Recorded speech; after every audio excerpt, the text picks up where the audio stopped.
You're watching Major League Baseball's virtual network. I'm Nicholas Callis. A Battle of Chicago coming up. The American League's Chicago White Sox are playing the National League's Chicago Cubs.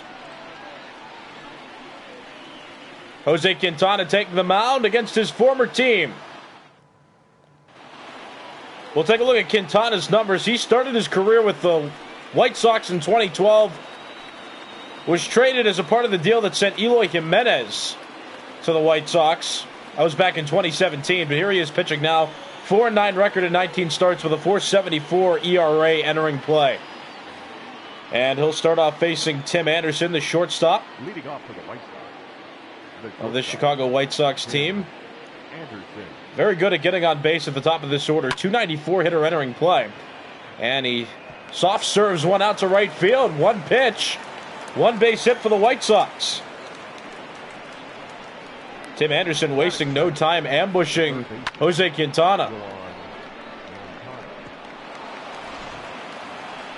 And with that, number 2 hitter in the order, Yoan Moncada, comes up. He's a .305 hitter this year with 26 homers and 61 RBIs. He's first on the White Sox in home runs.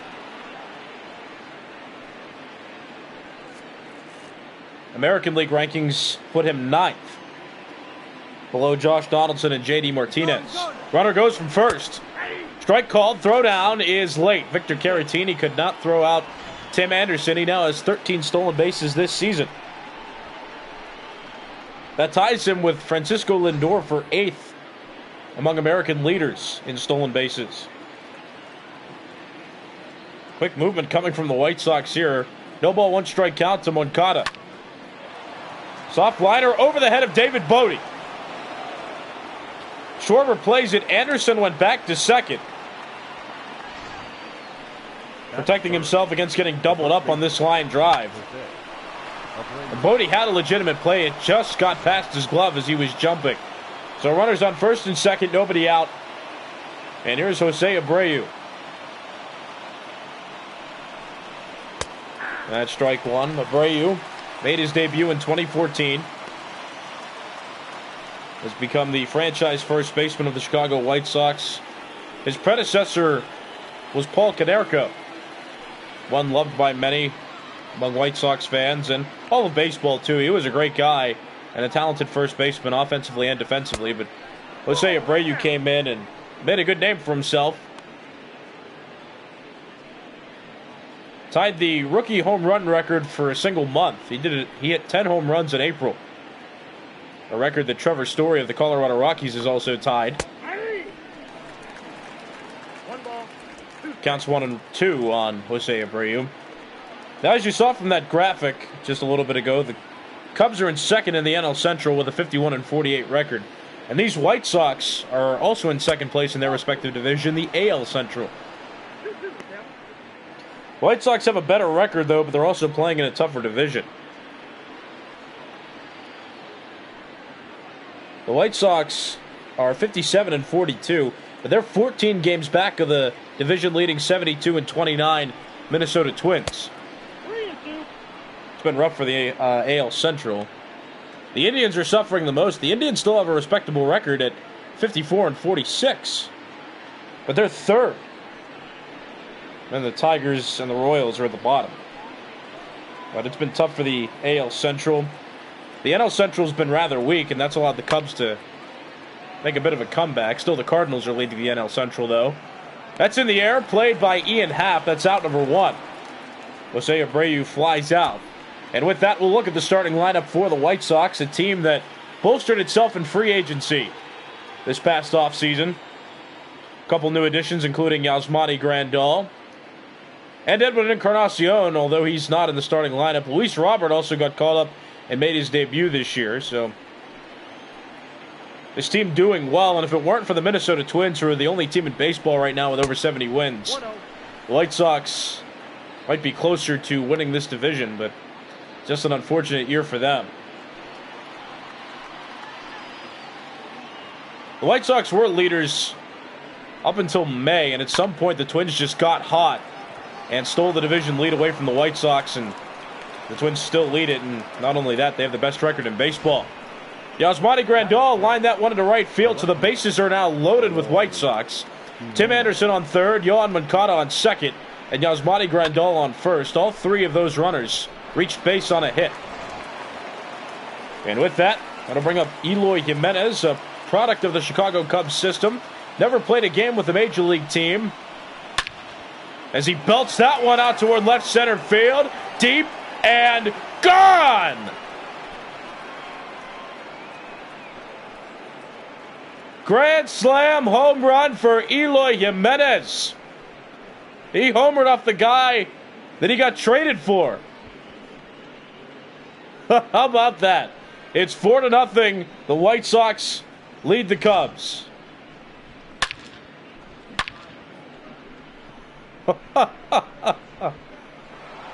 Man, that was a line drive. He was able to clear the wall, too.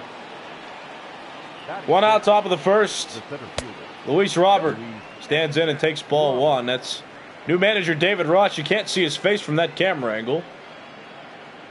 And you probably don't want to see his face either, because that's just a decoy version of David Ross. But David Ross, a former player with the Chicago Cubs, also a two-time World Series champion in his career. Very talented player. But he played his final years with the Cubs and ended up winning the World Series in 2016 before retiring. Spent a couple years in retirement and is now back on the field, but not as a player, as a manager. Replacing the manager that led the Cubs to that World Series championship, Joe Madden. 3-ball, 1-strike count on Luis Robert.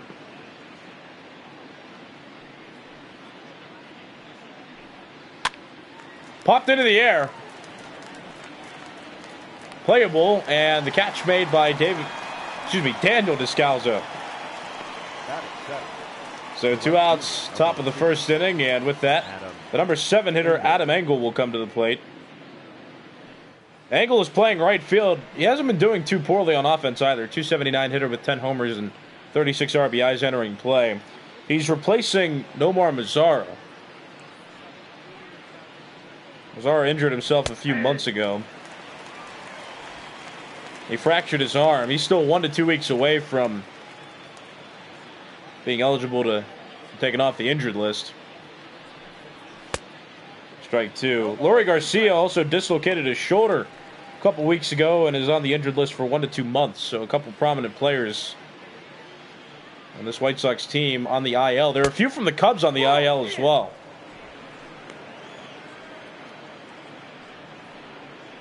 So these two teams playing with injuries, but the substitutes aren't doing too poorly. And each of these teams are maintaining their second place status among their divisions.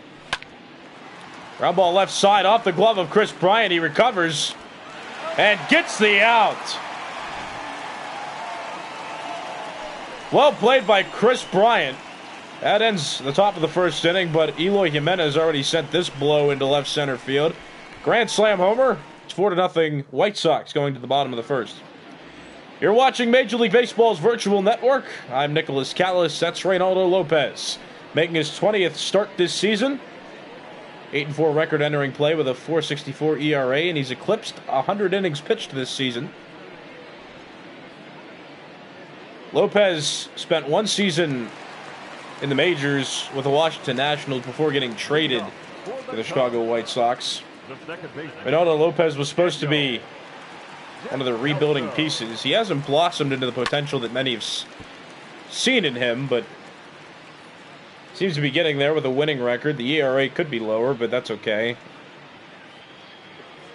White Sox also bolstered by some free agent acquisitions in the rotation. Joining All-Star Lucas Giolito is Dallas Keuchel and Gio Gonzalez.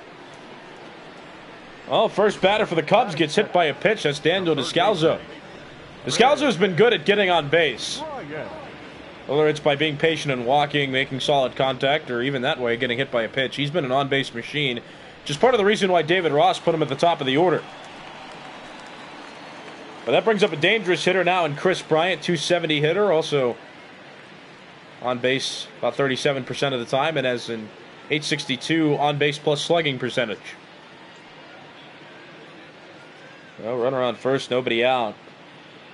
White Sox got an early lead after 3 singles and a grand slam by Eloy Jimenez. Gave them 4 runs. Bryant sends that one towards center field. Robert running for it.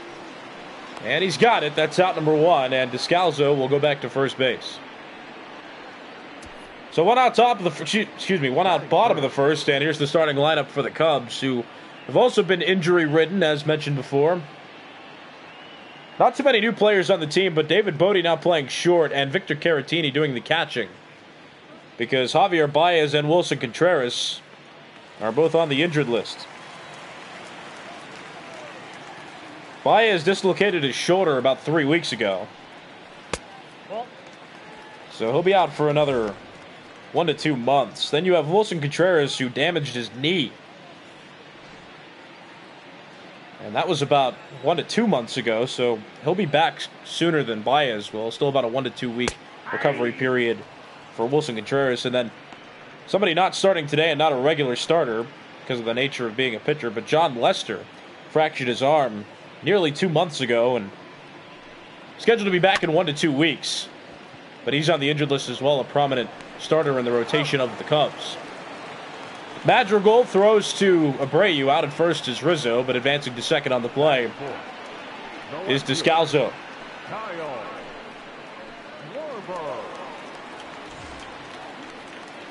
So 2 outs, bottom of the first, and here comes the number 4 hitter in the Cubs order, Kyle Schwarber. .249 hitter entering play, not doing too well though in his last 9 games, 3 for 34. We're in the first full week out of the All-Star break. Ball 1, no strike. Last week, Chris Davis won the Home Run Derby. And then a day after that, the National League won its first All-Star game since 2012. So a pretty exciting All-Star break, especially for National League fans. 2-ball, no-strike count on Schwarber. This is game 1 of a 2-game set between these two teams. The Cubs most recently won 2 out of 3 against the Reds coming out of the All-Star break. Counts 2-1 on Schwarber. As for the White Sox, they lost 2 of 3 to the Tigers, who were 4th in the AL Central.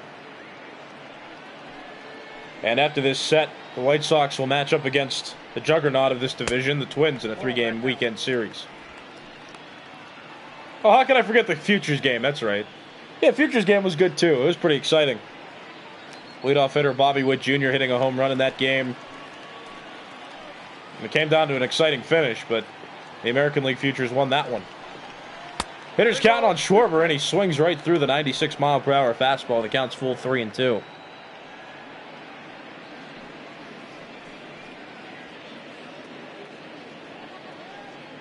Three-ball, two-strike count. Oh, that would be an interesting scenario. The White Sox playing the Astros in the wild card game. 3-2 pitch. Ground ball right side. Madrigal plays it at second. Goes to Abreu, and that ends the bottom of the first inning. No runs on no hits. 1 hit batter in the inning, and nobody left on. Or excuse me, 1 runner left on base. After a full inning, it's 4-0. The White Sox lead the Cubs.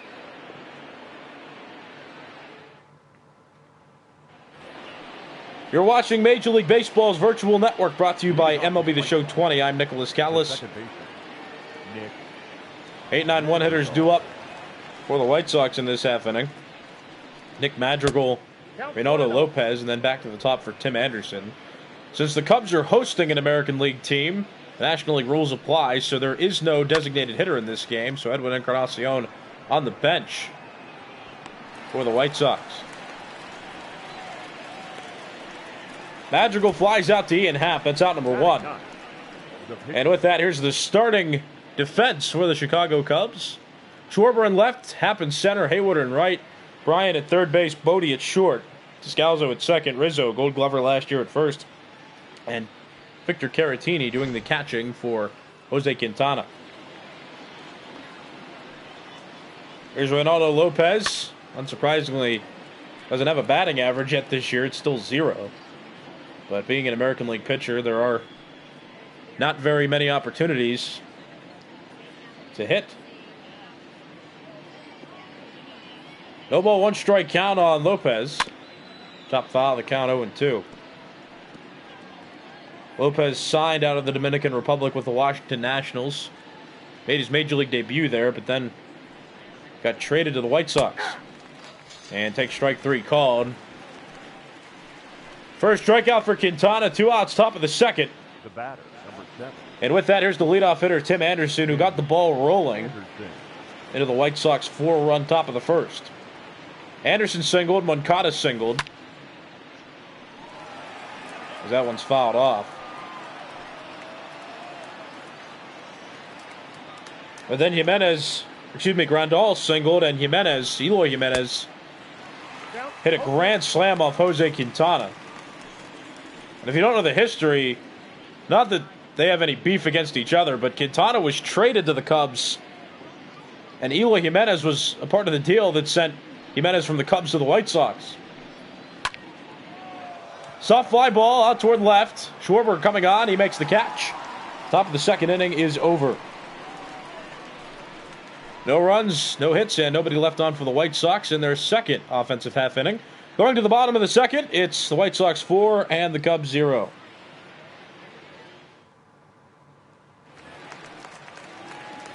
You're watching Major League Baseball's virtual network, brought to you by MLB The Show 20. I'm Nicholas Callis. 5, 6, 7 hitters due up for the Cubs in this half inning. David Bote, Jason Hayward, and Ian Happ. David Bote came to the majors playing more third base than anything. Has some experience at shortstop. That's why he's starting at the shortstop position in this game. That's mainly because Javier Baez is on the injured list, which we already discussed. He won't be back for another 1 to 2 months. But Bote filling that role. Really broke into the league last season. He's a great offensive player and demonstrates it there with a hard-hitting ground ball single. And so the leadoff hitter on for the Cubs in this bottom of the second inning. And take a look at this again. They were setting up inside, and that pitch leaked over the middle. More toward the knees, and Bote just hit it on the ground sharply and sent it through the middle. So nobody out. Bottom of the second, runner on first, and here's Jason Hayward, 241 hitter with 5 home runs entering play. Hayward has struggled offensively since coming to the Cubs. Played his first season with the Cubs in 2016. Well, he was a part of their World Series champion team and is an excellent defensive player. Counts 0-1. Unlike that graphic says, Hayward was signed by the Cubs in the 2015-16 offseason. He did play for the Cardinals in 2015. But that was not a trade that brought him to the Cubs. It was him becoming a free agent. But Hayward made his Major League debut with the Atlanta Braves in 2010. Played there from 2010 to 2014, then got traded in the 14-15 offseason to the Cardinals. Played there for 1 season. Hit free agency, signed with the Cubs, and he's been here for years, and he'll be here for some more years to come. Signed a big deal. But he's always been a National League player. That's strike 2. 2 ball, 2 strike count with nobody out. David Bote on first. He singled off Lopez.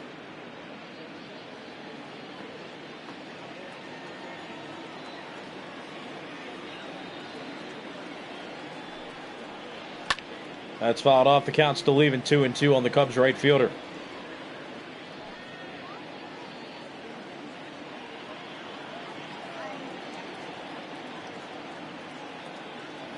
Even count, 2-2 pitch. Swing and a miss. 1 out, bottom of the second. Ronaldo Lopez gets his first strikeout. That's out number 1. The center fielder, Ian Happ. And just an inside off-speed pitch that got Hayward out in front. So 1 out, bottom of the second. Here's the switch hitting Ian Happ batting from the left side.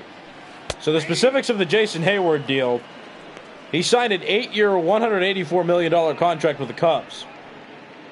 including a $20 million signing bonus. And $184 million is guaranteed. So he'll be living well after he's done playing baseball. No ball, one strike count on Happ. It's inside, counts 1-1. So he signed that deal back in 2016. So he's in the 5th year of his contract now. 5th year of 8 total years. He'll be under contract with the Cubs. The count is 1 ball and 2 strikes on Ian Happ. Inside counts 2-2. Happ, a utility man, can play the outfield and most infield positions. He's developed well as a hitter with this Cubs team.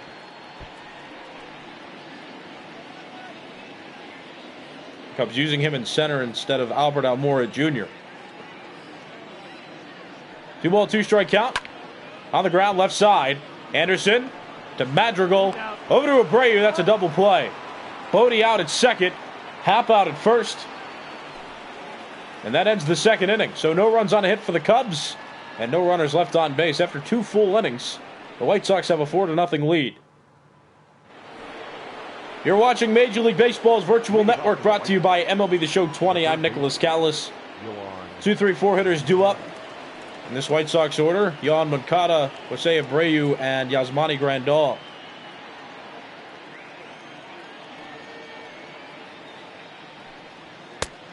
Ball, that's inside. That's ball, counts 1-0.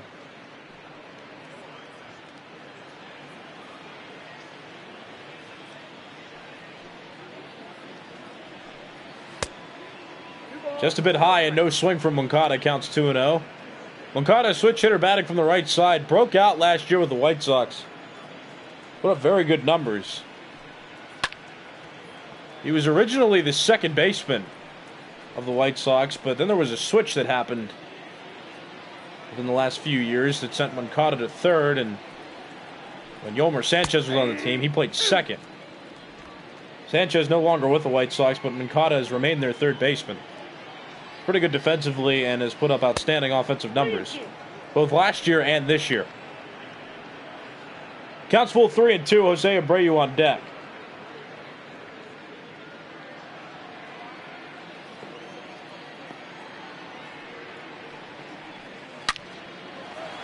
Line drive caught at second base by Daniel Descalzo. That's out number 1. The first baseman, Jose Abreu. So 1 out top of the 3rd. Here's Jose Abreu. 0 for 1 with a flyout back in the 1st inning. Jose Abreu was the Rookie of the Year in the American League back in 2014. And he rips that pitch out toward right field. Hayward running on. He makes the catch. 2 pitches yield 2 outs to 2 different batters. 2 outs now top of the 3rd inning. And that'll bring up the cleanup hitter, Jasmine Grandahl, who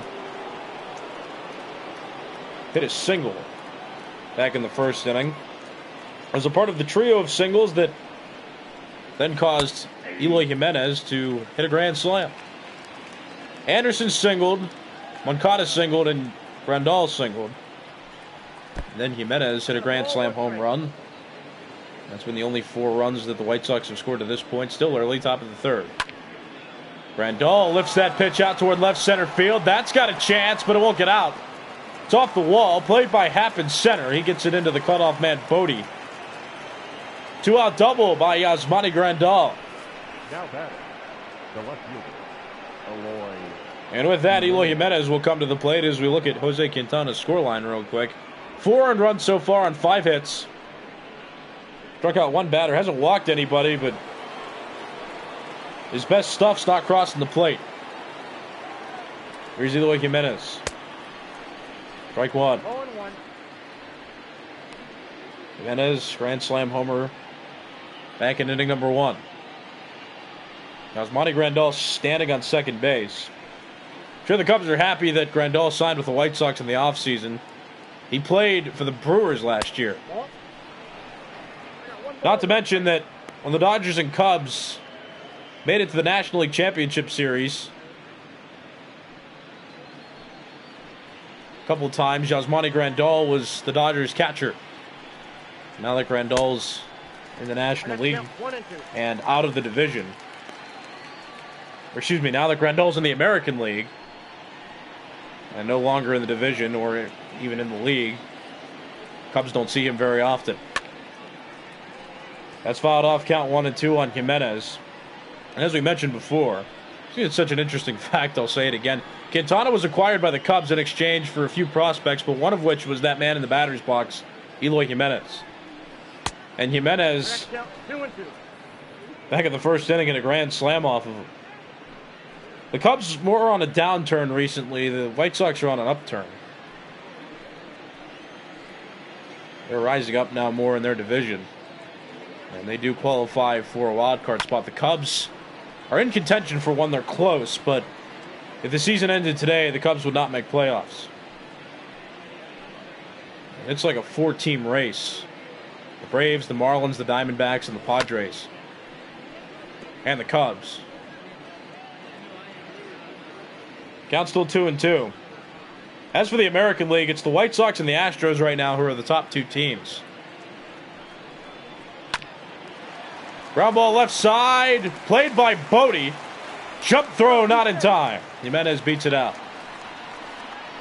Grandahl moves to third on the play. That was a great effort by David Bodie. Somebody who doesn't typically play short. But that'll go down as a base hit. The effort is moot. 2 outs, runners on the corners, and here's Luis Robert. Robert this past offseason with the White Sox signed a 7-year, $50 million extension with the team. He hasn't been a part of any other team. He's one of the White Sox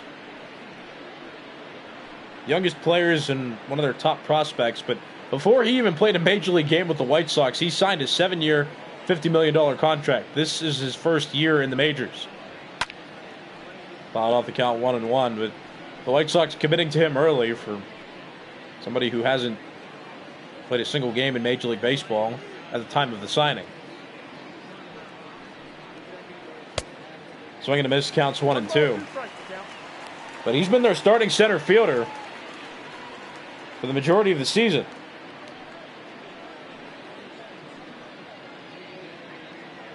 One ball, 2 strike count. Runners on first and third. Quintana throws the pitch, and it's fouled off. Count still 1-2 on Robert. 22 pitches this inning for Quintana. Not the makings of a start that's going to be extended today. 1 ball, 2 strike count. That's belted. High and deep. Center field. Back goes Happ toward the wall. It's gone!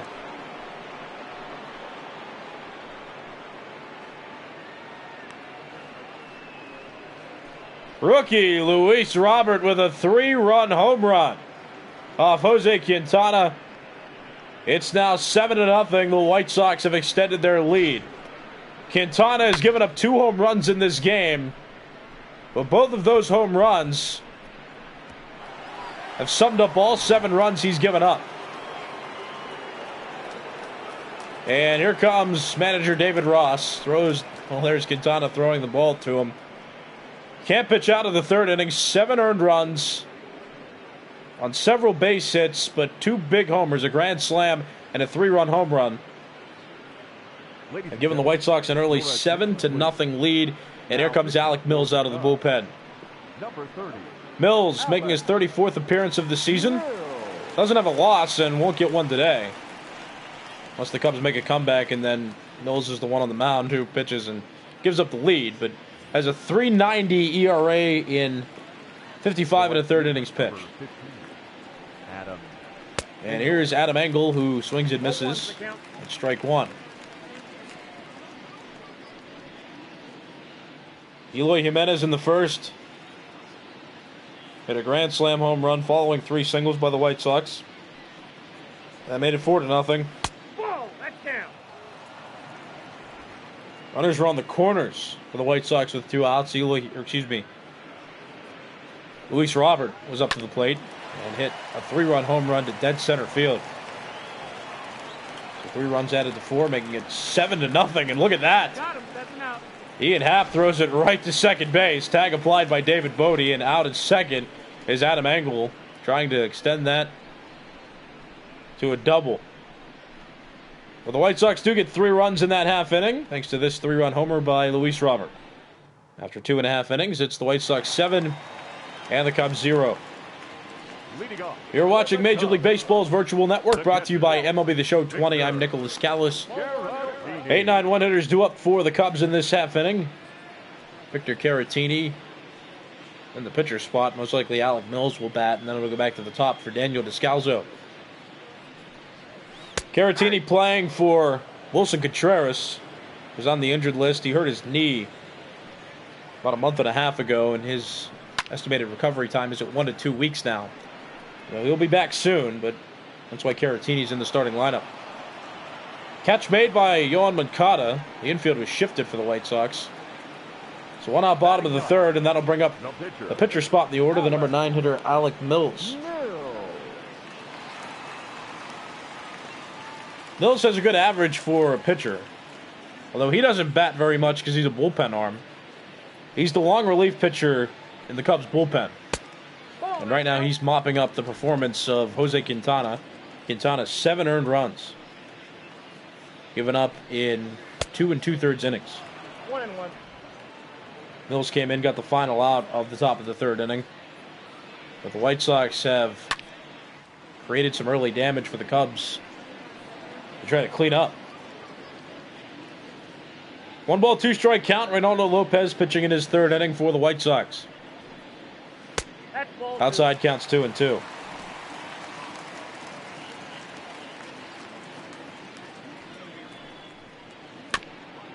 That's chopped foul. The count's still 2-2. Mills not going away easily,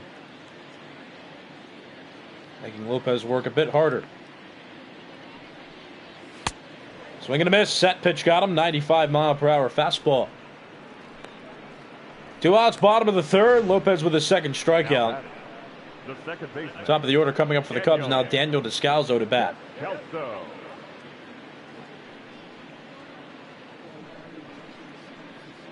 Daniel Descalzo, left-handed hitter coming in, was hit by a pitch back in the 1st inning. Lopez hit him. That's fouled off, the count 0-1. Descalzo has formerly played for the St. Louis Cardinals, the Colorado Rockies, and the Arizona Diamondbacks. He was a huge part of the Cardinals' World Series teams from 2011 and 2013.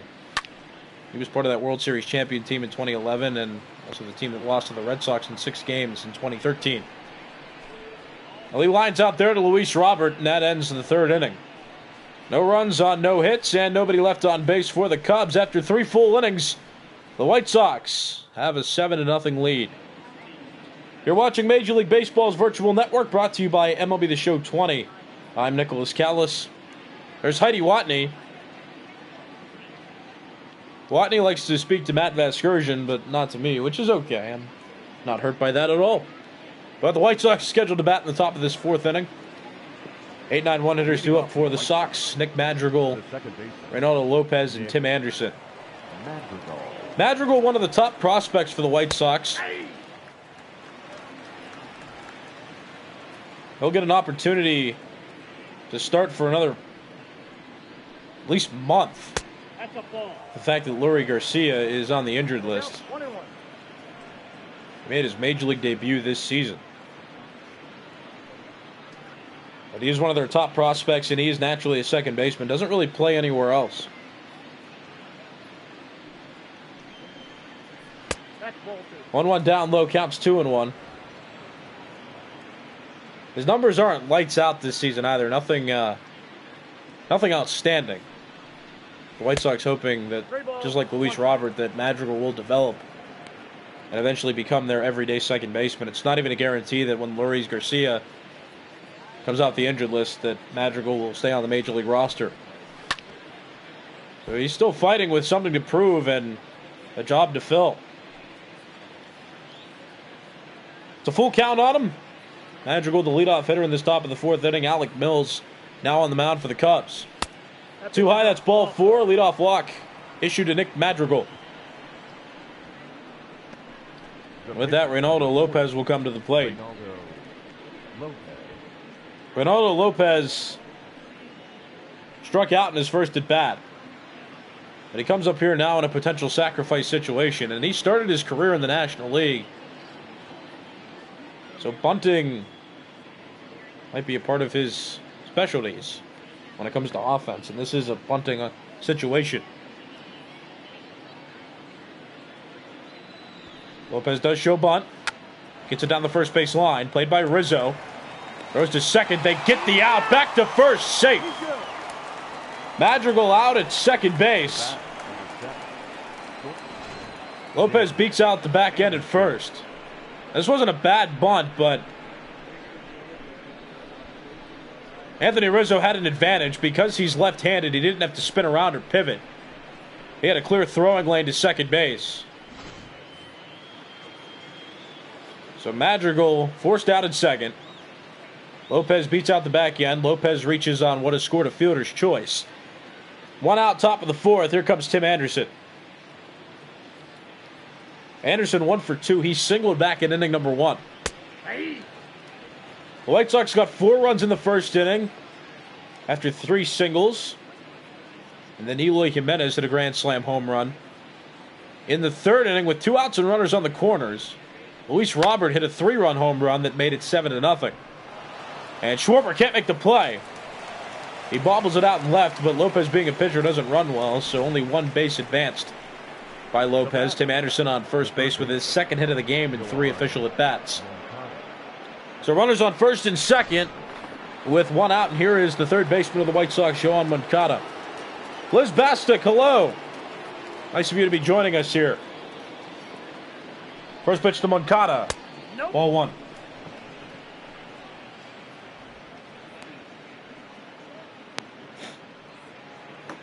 Moncada singled back in the first inning and was a part of the quartet that scored on the Eloy Jimenez grand slam.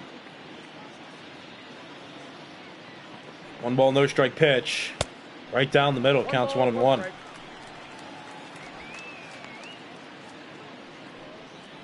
Liz Bastic, you like this matchup today? It's a battle of the Chicago teams. I know a few people from Chicago who love this matchup whenever this interleague series gets to take place a few times a year.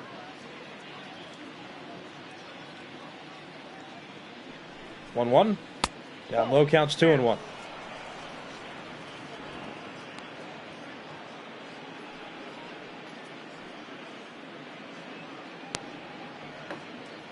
Alec Mills on the mound. If he can complete this inning, it'll be his first full inning. He came in relief of Jose Quintana with 2 outs in the top of the third. 3-1's the count.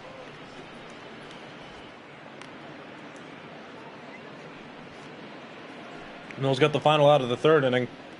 Got an out here in the top of the fourth, but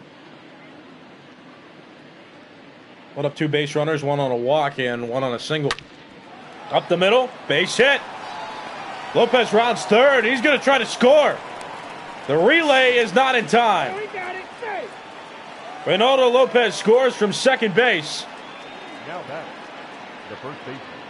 Anderson moves to second. Yoan Moncada aboard at first with an RBI single. It's 8-0 now. The White Sox lead it, and Alec Mills going to get a talking to now.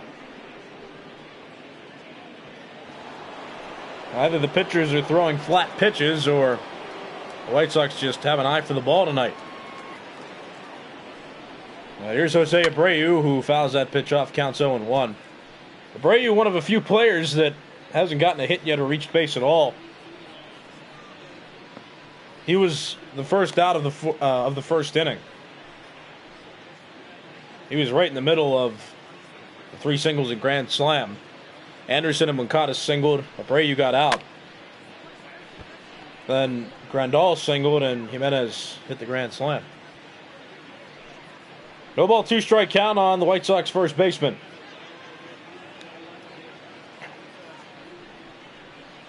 Swing and a miss. That's out number 2. 2 outs, top of the fourth. Jose Abreu now 0 for 3 in this game. The catcher.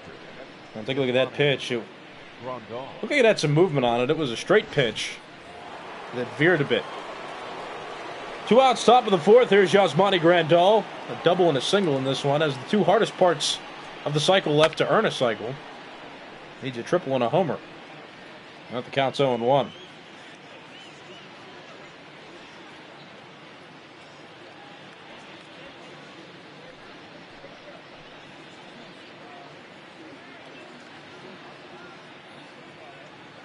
No ball, 1 strike count. That's a swing and a miss. Counts 0-2. And Eric Ledford, you do have a right to root for the White Sox, considering that the Cardinals are in first and the Cubs are the second place team in the NL Central. In the dirt. Caratini blocks it nicely, though. No advancement from either runner on base. Count now 1-2 on the White Sox catcher. Just signed with the White Sox this past offseason. That's hit high into the air, out toward right field, right center more like it, but Hayward there, he makes the catch. And the top of the 4th inning is ended. So no runs for the White Sox. They left 2 runners on base. They have 10 hits total going into the bottom of the 4th inning. The Cubs still getting shut out.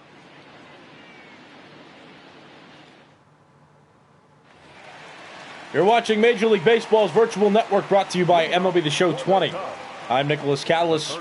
2-3-4 hitters due up in the Cubs lineup. Chris Bryant, Anthony Rizzo, and Kyle Schwarber. Counts 1-0 now on Bryant. Tallied 4 RBIs on a couple home runs in his last 8 games. Bryant, Rookie of the Year in the National League in 2015. National League's Most Valuable Player in 2016, and also World Series champion. He's a player that's going to hit free agency soon, though, so whether he will remain a Cub in the coming years or not will be up to how many dollar signs other teams offer him. Counts 2-2.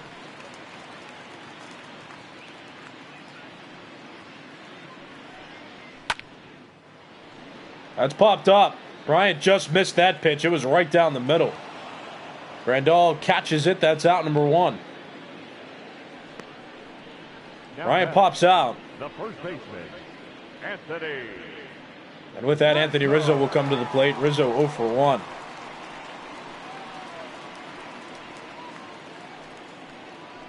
Eight to nothing White Sox lead in the bottom of the 4th inning.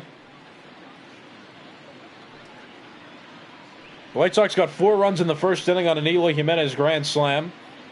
They got 3 runs in the 3rd inning, thanks to a Luis Robert 3-run homer. And in the top of the 4th inning, Yohan Moncada hit an RBI single. So 7 of the runs came on homers for the White Sox. 1 run came on an RBI single. That's upstairs, counts 2-0.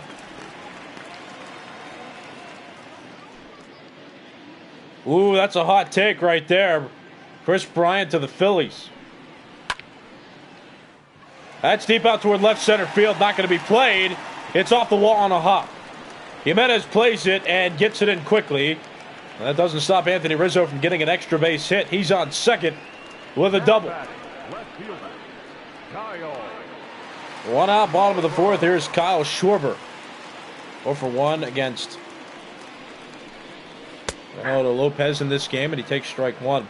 But Bryant to the Phillies would make sense for the Phillies, although it doesn't seem that anybody they acquire has helped them reach playoffs. They got Harper, McCutchen, Bruce, Segura. They had Didi Gregorius before they traded him away. Well, now they have Semien. I mean, maybe it would make sense. And just remember, I'm talking virtual league. Now, if we're talking in real life, it would still make sense. That's fouled off. Count now 1-2. But you put Bryant at 3rd. You have Gregorius at short. Segura at 2nd. Hoskins at 1st, who also got traded away in virtual baseball. But yeah, that would take Kingery out of the starting lineup, but that would also make him a valuable trade asset. So it could work out. Right, if we're talking in terms of real baseball or virtual baseball, it would make sense. Schwarber struck out there. 2 outs now. Bottom of the 4th, here's David Bodie, who singled in his first at bat. But I mean, either way, it would make sense. Because again, then you take Kingery out of the lineup. Depending on who you want to keep, Gene Segura or Scott Kingery, but Kingery he was one of the top prospects in baseball, and he still has some potential. So I mean, he could be a trade piece, or Segura could even be a trade piece if they would rather have Kingery stay as the shortstop or second baseman and then send Segura on his way. But I mean, they have a solid middle infield with Segura and Gregorius. Why not add Bryant to the lineup? And he's pretty good defensively too. I think it wouldn't be a bad idea. That's in. Ball 2. 2-ball, 2-strike count on David Bodie. Bodie has the only hit so far off Ronaldo Lopez in this game. 3-2's the count.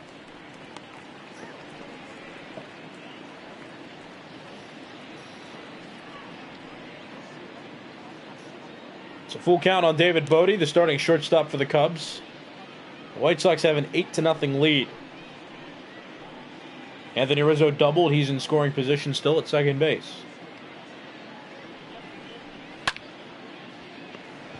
Down to the third, played by Moncada. Throws to Abreu, and the fourth inning has come to an end.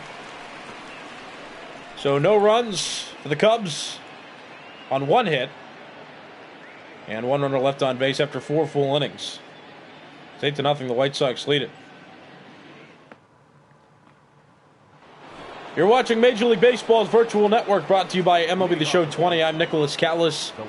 And before I call any other plays, I made a mistake when I said David Bodie had the only hit for the Cubs so far. I didn't count at all that Anthony Rizzo had hit a double, which does, in typical baseball, count as a hit. So my apologies for that. So the Cubs have 2 hits as a team in this game.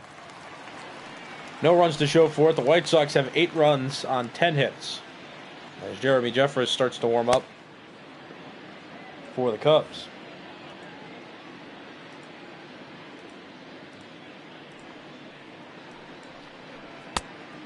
Swing and a miss, counts 0-2. Now the White Sox came out with early offense. They got 2 long balls that bolstered their score. Now here they are batting in the 5th inning with an 8-run lead. Eloy Jimenez accounted for 4 of those 8 runs with a grand slam he hit in the 1st inning. It's inside. Then in the 3rd inning, Schwarber hit a 3-run home run. That made it 7-0. Jon Moncada hit an RBI single in the 4th. That was the last time the White Sox scored, was last inning. 2 strikeouts now for Alec Mills as Jimenez goes down swinging, and here's Schwarber batting with 1 out in the top of the 5th inning. Robert 1 for 2, as mentioned just a bit ago. He hit a 3-run home run back in inning number 3. Made it 7-0 at the time. Now it's 8-0. The White Sox still have the lead. Jose Quintana. Hold on real quick. That ball stopped by Bryant. Another great play by Chris Bryant. Flashing that leather over at third base. He's made a couple of Gold Glove caliber plays in this game. Check this out. Another sharp ground ball. Stops it with his glove. Couldn't seal it in there initially, but recovered well, and Robert runs well too, so makes it even more of an impressive play. 2 outs now, top of the 5th, and here's Adam Engel up to the plate. But Jose Quintana started for the Cubs.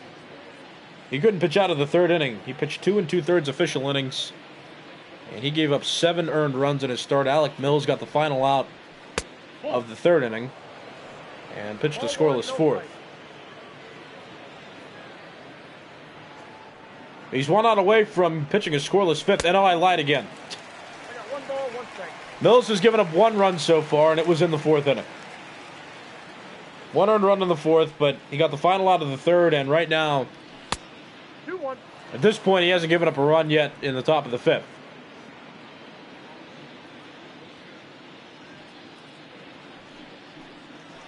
It's outside, counts 3-1. And speaking of the trade deadline, as we were talking before about Chris Bryant potentially signing with the Phillies, in virtual baseball, a big deal went down that sent Didi Gregorius and Rhys Hoskins to the Athletics, and in return, the Athletics sent Marcus Semien to the Phillies. So how that will turn out for this season is still yet to be determined. There have been several trades going around, many of them not announced because they were minor league players with not big impacts. But for the trades that were prominent to the major league teams, those were announced. And there is some wacky trades going on, and we still have roughly 11 days until the trade deadline comes upon us. I still have yet to see who's going to move where, but it is possible that several trades could occur before that July 31st deadline. And July 31st this year falls on a Friday, so it'll be around the end of the week, too. No ball, 1 strike count on Nick Madrigal. Takes ball 1. Madrigal, no hits and 1 official at bat. He reached base once, though, on a walk. 1 ball, 1 strike count on him. Down low, counts 2-1. With Madrigal, the starting second baseman for the White Sox. Alec Mills, a long relief pitcher from the Cubs bullpen. The count is 3-1. 3 ball, 1 strike count.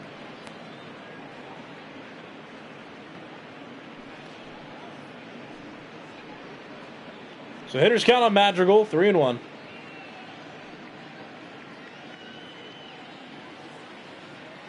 Mills comes set. The hitters count pitch coming. Sharp hit, ground ball through the middle, base hit. That ball in quickly. Thrown by Ian Happ. Adam Engel now on second. Nick Madrigal on first. And with that, the pitcher spot will come up for the White Sox. They will let Ronaldo Lopez bat. And it makes sense in a game like this. It's 8-0. This is not a pivotal scoring situation. 0-1. 1 ball, 1 strike count. Lopez struck out in his first at bat. Also reached on a fielder's choice in his second. 0 for 7 in the entire series. Of course, the White Sox being an American League team, he rarely gets the opportunity to bat. Swing and a miss. No ball, 2 strikes. But with the Cubs hosting and National League rules applying, the pitchers do hit. No ball, 2 strike count. He fouls that one off. Count still 0-2. This is game 1 of a 2-game set between these two teams. The two Major League teams from Chicago, the White Sox from the American League, and the Cubs from the National League. Here's the 0-2. Too high, counts 1-2. 1-2. Now these two teams, after this set, will play. They'll each play a weekend series against one of their division opponents. Swing and a miss. That's out number 3. Lopez down on strikes. I'll tell you about those division opponents when we come back. But no runs on 1 hit, 1 walk in the inning, and 2 runners left on base for the White Sox. About halfway through this one, it's 8-0. The White Sox lead the Cubs. You're watching Major League Baseball's virtual network. I'm Nicholas Callis, and there's Heidi Watney. But the Cubs and White Sox playing each other in an interleague series, a battle of the two Major League teams from Chicago. But this set not as pivotal as the series that they'll each play in coming up this weekend. So both of these teams this weekend will play the respective leader from their respective divisions. The Cubs will play in a 3-game series against the Cardinals over the weekend, and the White Sox will play the Twins in a 3-game series over the weekend.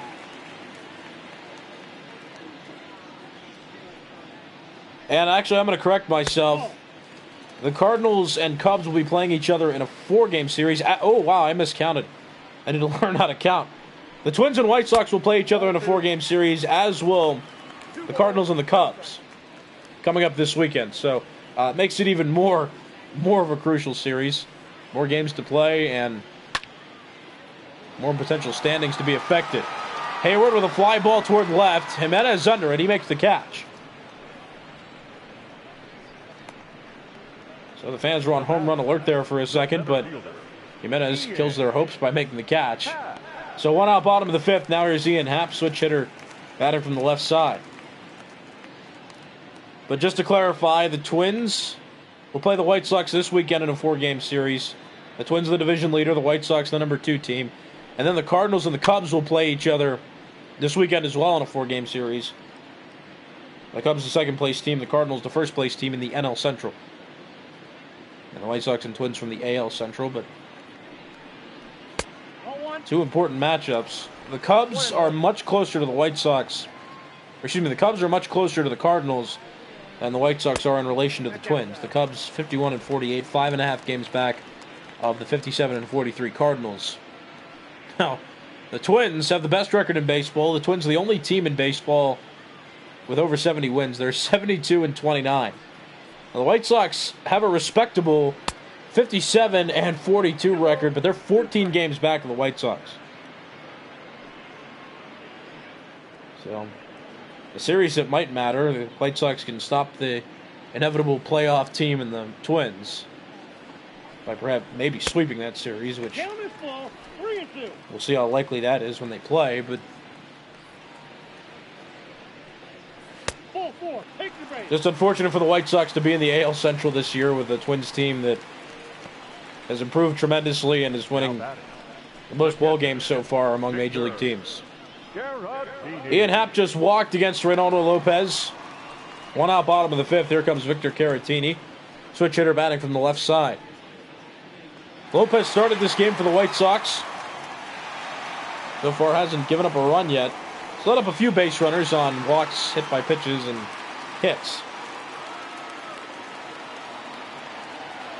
Other than that, hasn't given up a run, which is the most important part of his start here. And that's why he's still in the game. He's also been pitching efficiently, too. It's 66 pitches now in the 5th inning. No ball, 1 strike count on Caratini, the starting catcher for the Cubs. Pops that one up, shallow center. Luis Robert under it. Catch made, 2 outs now, bottom of the 5th. That throw is wild and it gets away. Grandahl able to back it up. So no advancement from Ian Happ at first base. The pitcher, number 30. So now 2 outs, bottom of the 5th inning, and that'll bring up the number 9 spot in the order. Your attention, please. Pinch hitting for the Cubs. And there will be a pinch hitter coming to the plate. Alec Mills, done after 2 1/3 innings pitched. He gave up 1 earned run, but Albert Almora Jr., the pinch hitter called upon by David Ross to hit in this situation.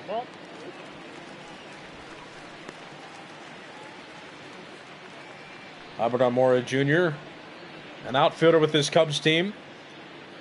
Hasn't gotten to play too much, though, this season. Cubs using Ian Happ more in center field than Almora Jr. Both Happ and Almora Jr. are still young, in their mid-20s. But Happ better offensively and plays a decent defensive center field. Almora Jr., the superior defensive center fielder of the two, but his offense has lacked throughout his career. Hitters count on him. 2 ball, no strike pitch is foul. Count 2-1. And that is correct. Yeah, the Twins 72-29. The first team to 70 wins this year. They're also the first team to 50 and 60 wins, so they're pretty good. That into right field, a base hit. Engel gets it in. The relay from Madrigal in time. The tag applied by Tim Anderson, and Albert Almora Jr. cut down at second, trying to extend that to a double. Still 8-0. The White Sox lead the Cubs. We'll go to the 6th. Your attention, please. And new pitcher in the game now for the Cubs. It's Jeremy Jeffress, former Texas Ranger and Milwaukee Brewer. Making his 47th appearance of this season, has an 8.08 ERA and 39 innings pitched. And he'll face the top of the White Sox order. Tim Anderson, Yohan Moncada, and Jose Abreu. But the Twins do have that lead. One of the big reasons is because in May they went 24-5. They went 24-5 in the 29 games they played in the month of May. And they didn't balance it out, at least not yet. They didn't balance it out like with a great month and then a bad month. No, they've had decent months in April, June, and July. But the fact that they went 24-5 in the month of May shot them higher above than anybody else, and they're the best team in baseball by record at this point. The Dodgers are the next best team in all of Major League Baseball in terms of record. but the Dodgers haven't reached 70 wins yet. That's ball 4, a 4-pitch walk issued to Tim Anderson leading off this 6th inning. Now batting, the third baseman. That'll bring up Yohan Moncada. He's 2 for 3 in this game. He singled in the first, also had an RBI single in the 4th inning. As you see Ryan Tapara now warming up in the Cubs bullpen. Yohan Moncada, switch hitter, batting from the left side. Jeremy Jeffress on the mound for the Cubs, the 3rd pitcher to take the mound for the Cubs in this game. Pickoff attempt unsuccessful. Anderson back safely. Anderson is a stolen base threat. He stole a base back in the 1st inning. He has 13, tied for 8th best in the American League. Counts 0-1 on Moncada. Moncada has 62 RBIs, which is good for 3rd best among White Sox players. Pickoff attempt, back safely is Anderson again. Yohan Moncada made the All-Star game this year, part of 4 players that went to the big game. Popped into the air. Caratini seems to have a play. Catch made, 1 out. Top of the 6th, and Anderson remains on first. The batter. So with 1 out in the top of the 6th inning, that'll bring up the number 3 hitter, Jose Abreu. Not doing too well tonight, 0 for 3. Struck out in his most recent at-bat.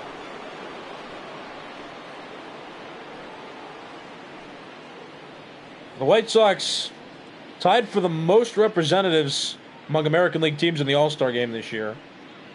The White Sox sent 4 and the Twins sent 4, as did the White Sox, but the White Sox had their closer, Alex Colome, make it along with Jose Abreu, Jasmine Grandahl, and Yohan Moncada. But Abreu at the plate now, and he takes strike 1.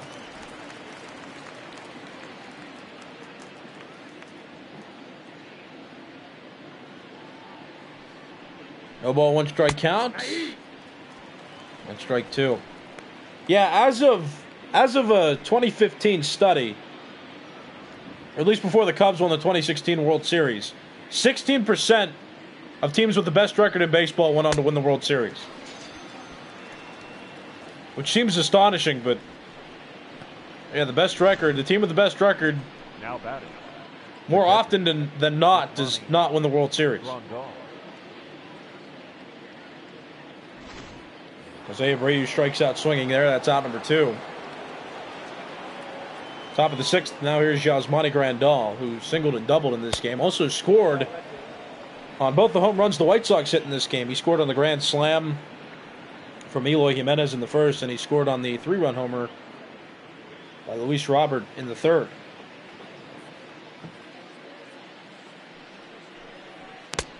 Inside, ball 2. 1-0's outside, counts 2-0 now on the White Sox All-Star catcher.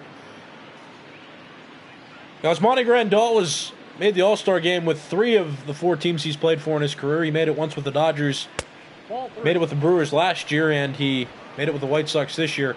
He was the starter for the American League this season. He got to catch the likes of Jake Odorizzi, Garrett Cole, Masahiro Tanaka, Hyunjin Ryu, and Kenta Maeda. Grandahl, a great bat, pretty good defensively as well. He's definitely bolstered the White Sox team, offensively and defensively. Count full now, 3-2 on Grandahl. Tim Anderson expected to be running on the pitch. Full count, 2 outs. And they're going to try to pick him off, not in time. Well, sometimes a first baseman will not cover on a 3-2 pitch with 2 outs. But Rizzo was covering there, and Jeffress kept him honest. There goes Anderson. And that's popped up. Foul ground. Descalzo running for it. Rizzo didn't even bite. Descalzo makes the catch, and that ends the top of the 6th inning.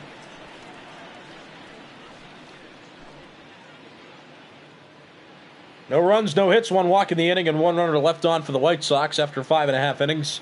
It's 8-0. The White Sox lead the Cubs.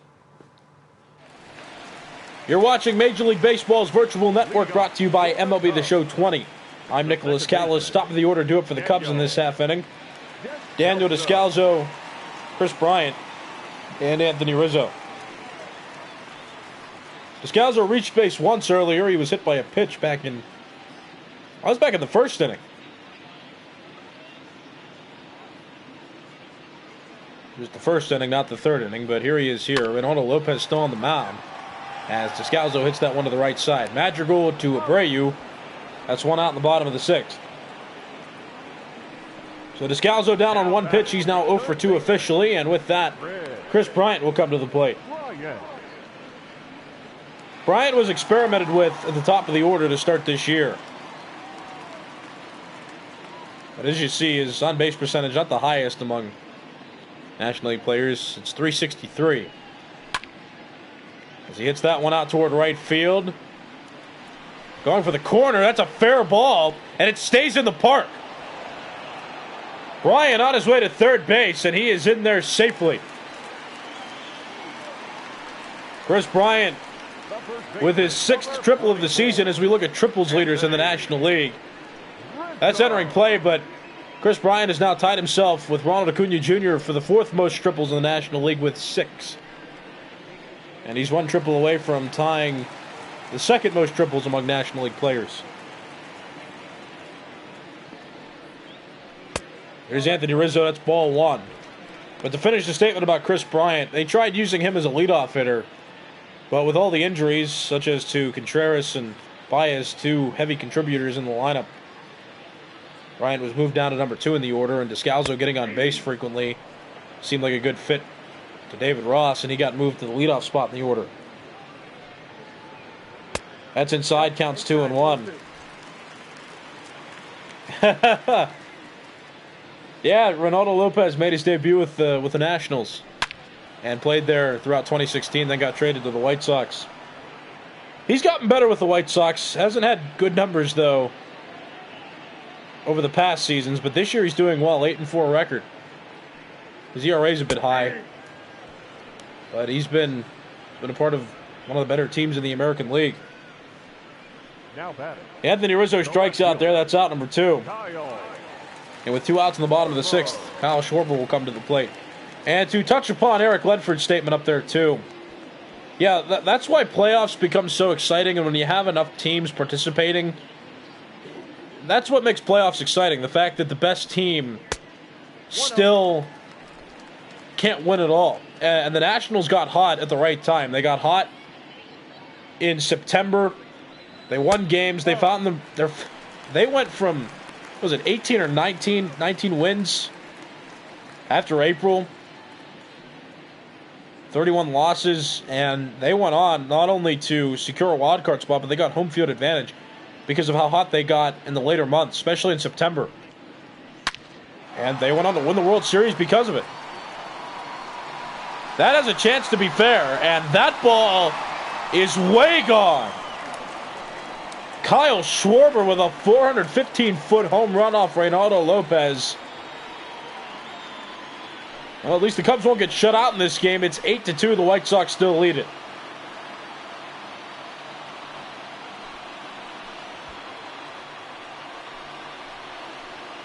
Let's see where that one landed, because I had some doubts about if it would stay fair or not. But, man, that was majestic. Yeah, that was up in the zone. That's certainly a pitch that Schwarber can handle. Take a look at the trajectory. Oh, it cleared the scoreboard out in right field. My goodness. Yeah, Schwarber has that type of power. He's done that throughout his career. Pulled that ball deep into right field and into the Chicago night. Now here's David Bodie, 1 for 2. He singled in the 2nd inning. It's 8-2. Cubs still trailing, but that home run provides a bit of excitement for these fans. That's fouled off the count, 0-2. Just to put a cap on the World Series statement, if a team can get hot at the right time and have all elements going for them, then that's the team that can typically win the World Series. Counts 1 ball and 2 strikes. On David Bodie, the starting shortstop for the Cubs in this game. That's foul. Count still 1-2. No, Sheffield's out in right field. Sheffield Avenue is out in right. Swing and a miss. David Bodie strikes out. But Grandahl couldn't catch it in the air. So he blocks it. And then throws to first to complete the strikeout. So the 6th inning is over, but the Cubs remove that 0 from their score line. They put up 2 runs on this 2-run homer by Kyle Schwarber, a ball that landed on Sheffield Avenue out in right field. It's 8-2. The Cubs lead. The Cubs trail the White Sox going into the 7th inning. And here comes the Cubs offense. 5-6-7 hitters scheduled to bat. Eloy Jimenez is up now. He'll be followed by Luis Robert and Adam Engel. Deep to left, but that'll go foul. And Jimenez got all of that ball, but didn't keep it in bounds. Counts 0-1. Jimenez homered in his first at-bat. He hit a grand slam homer in the first inning, and, well, he straightened that one out. My goodness! That is way out of here. Eloy Jimenez hits his 21st of the season, also his 2nd home run of the game. Now 9-2, the White Sox had their lead a bit. Mercy, man. 413 feet, not longer than Schwarber's, but geez, he hit that one a long way. That was right down the middle.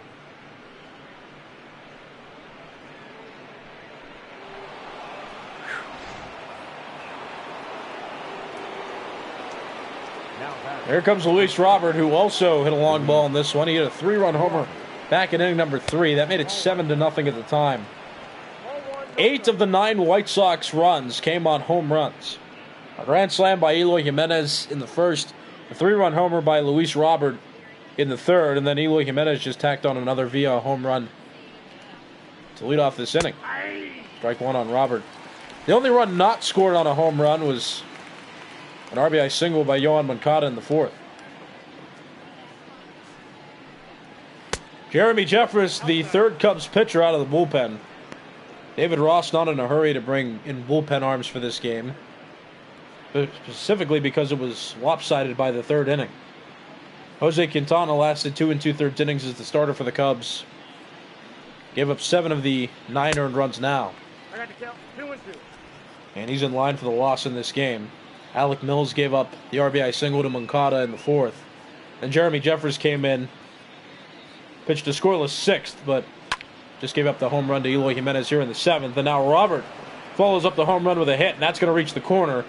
Robert can run well. He's on his way to 3rd. Hayward gets it in. The ball cut off by Descalzo and relayed home.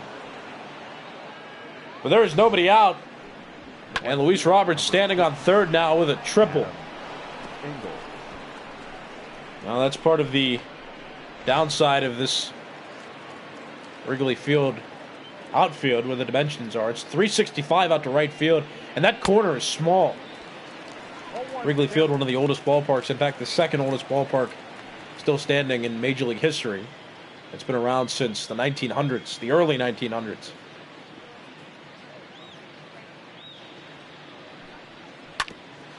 Ground ball right side, played by Rizzo.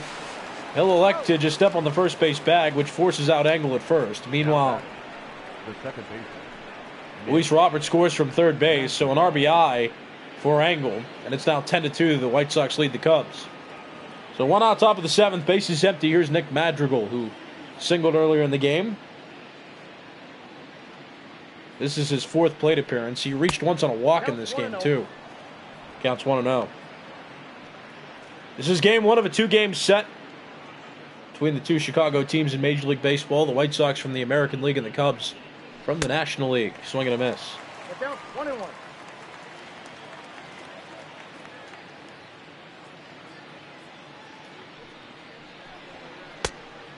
It's inside, counts 2-1. But the dimensions of baseball fields now, everyone is different and everyone has something unique about it.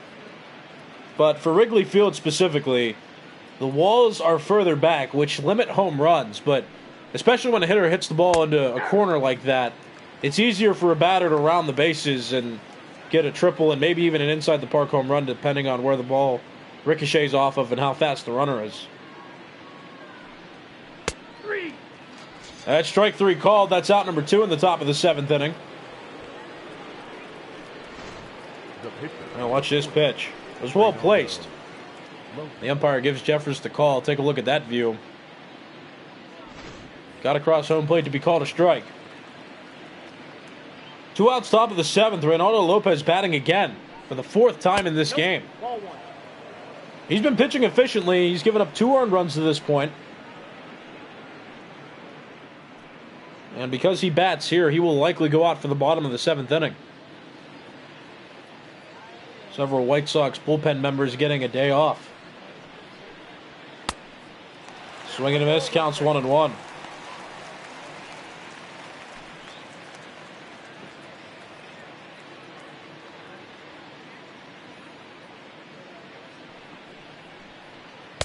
Inside, counts 2-1. All right, Eric, I got a question for you. Where did the Dodgers play when they were in Brooklyn before they moved? I'll give you some time to answer that one. But yeah, Dodger Stadium, when the Dodgers moved from Brooklyn to LA in the 1950s, Dodger Stadium was built, and there were so many renovations made to other ballparks too. And you got to remember some stadiums that were around that aren't anymore, like Forbes Field by the Pirates. That was gone by the late 60s, early 70s. Or as a matter of fact, no, it was 1970 the Three River Stadium got put up. So no Forbes Field.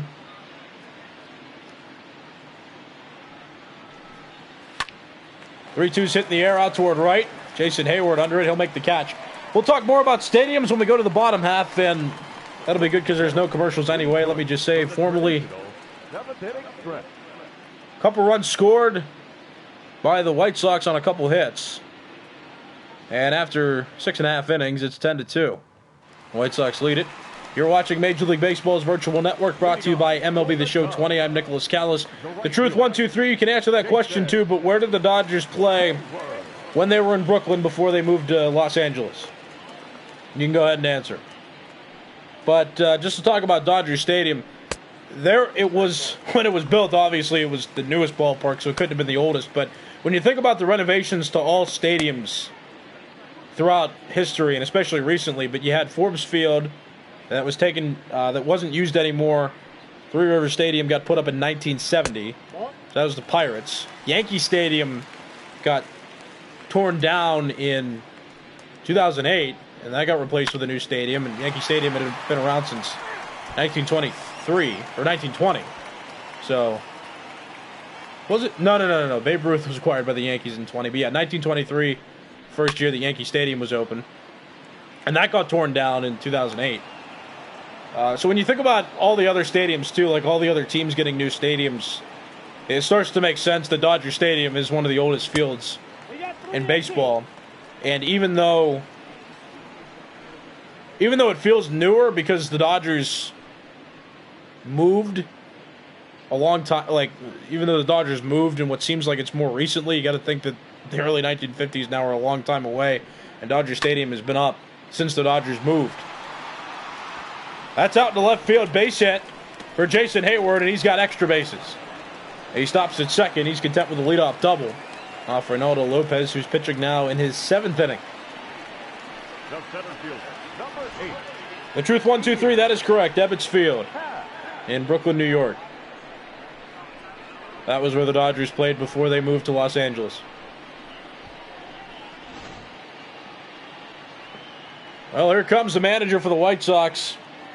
Ronaldo Lopez done after giving up the leadoff double. So he pitched into the 7th inning. He pitched 6+ officially and gave up 2 earned runs. That runner on base is his responsibility as well, but unless the Cubs make a comeback, Lopez is in line for the win. Here comes Dane Dunnig on the mound now for the White Sox, making his 19th appearance of the season. 59 2/3 innings pitched and has an ERA of 4.83. He was in the starting rotation back when Dallas Keuchel was on the injured list, but Keuchel has come back. And Dunning stayed on the Major League roster, but he's been in the bullpen, playing a long relief role most recently. Abreu flips to Dunning. That's Out number 1, half out at first base, but Hayward moves from second to third on the play. So 1 out, bottom of the 7th. The Cubs with an opportunity to score here. Here comes Victor Caratini, the number 8 hitter. Switch hitter batting from the left side. He's 0 for 2. He's also the starting catcher in this one.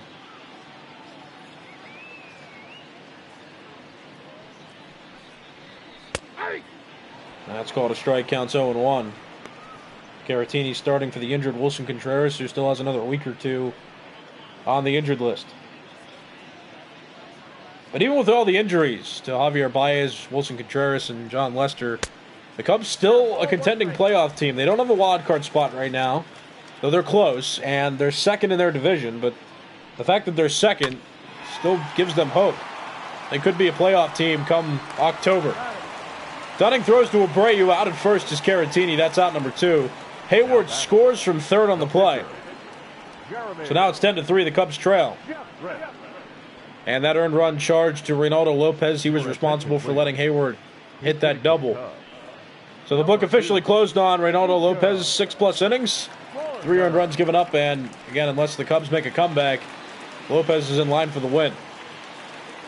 And here comes a pinch hitter for Jeremy Jeffress in the number 9 spot in the order, the pitcher spot. It's Nico Horner. Horner got called up to the Major League roster after Jason Kipnis got an injury. And he's been on the Major League roster ever since. The Cubs haven't put Jason Kipnis back on the MLB roster. So Horner has been a platoon second baseman and shortstop for this Cubs team.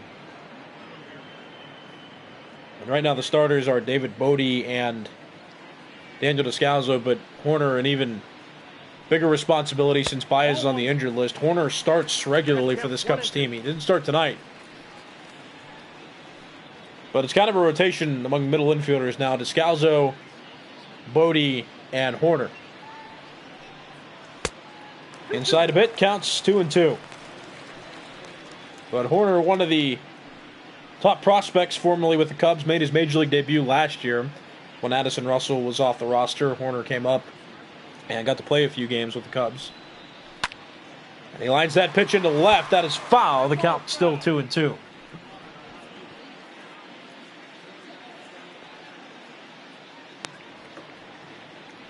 Two ball, 2 strike count. That's down low. Counts full now, 3-2 on Horner, the pinch hitter. Top of the order due up next for the Cubs.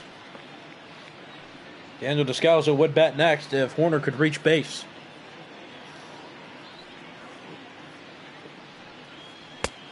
Just a bit low and or inside. So Horner reaches base on a 2-out walk in his first plate appearance of the game. Let's take a look at this pitch again. Show it to you on our pitch tracker. Wow. That was definitely a well-placed pitch. 2 outs, bottom of the 7th. Here comes Daniel Descalzo to the plate. He's 0 for 2. He was hit by a pitch earlier in this game. It was actually back in the first inning, not the 6th. But 0 for 2 in 3 plate appearances. That's in the dirt, and advancing to second is Horner. That'll go down as a wild pitch. Grandahl couldn't keep it in front of him for enough time. Take a look at this. So just skidded over to his right there. And Horner runs well, so he gets up to second base, able to advance into scoring position. 2 outs, bottom of the 7th. 1-0 count on Descalzo. Check swing, but that pitch is over the plate. Counts 1-1. Descalzo, a former St. Louis Cardinal, Colorado Rocky, and Arizona Diamondback. Playing in his second year with the Cubs. Counts 1-2. With Addison Russell off the roster now, Descalzo has more opportunities to start, and he has been starting consistently at second base with the Cubs this season. That's fouled off the count, still 1-2. Of course, the Cubs' most recent second baseman prior to this year was Daniel Murphy. They acquired him in a trade. That was back in 2018. That's towards center field. Robert on the run. He can't make the play, and Horner did not stop.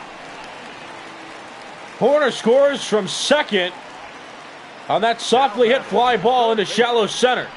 Daniel Descalzo gets himself an RBI. It's now 10-4. The Cubs still trailing.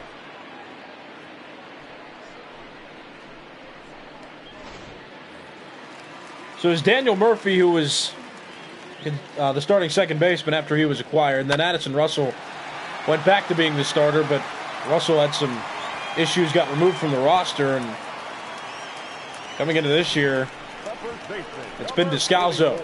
Madrigal tried to make a hero's play there. Had the force out at second too, but he decided to go to first and throws that ball out of play. So now Anthony Rizzo will bat with 2 runners in scoring position.